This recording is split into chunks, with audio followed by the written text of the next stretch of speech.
এইটা হচ্ছে তাহলে আমাদের নিয়ালা আইমাপাড়া পূর্বপাড়া জামা মসজিদ।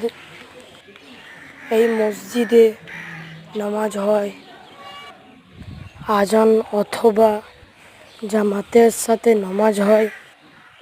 এই মসজিদের এটা বাইতুল খালা, এটা হলো অজুখানা, এটা হলো মসজিদের ভেতরে ঢোকা হচ্ছে।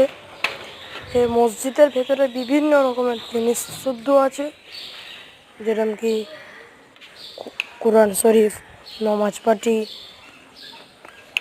এইটা হলো লাইটের অপশান, এটা হলো দরজা। আর এইটা সব থেকে মেন জিনিস হলো নামাজের টাইম অথবা টেবিল। এটা হলো এটার ভেতরে, এই দরজাটার ভেতরে হলো মসজিদ, এটা হলো মসজিদের বাইরে। এগুলো সব মসজিদের ভেতরে আছে, অনেক কিছু জিনিস, বিভিন্ন রকমের জিনিস শুধু আছে। এটা হলো নামাজের, আজকে কী কী নামাজ হবে ওইসব। আর এইগুলো, এটা হলো টাইম টেবিল, এগুলো সব বিভিন্ন রকমের আছে।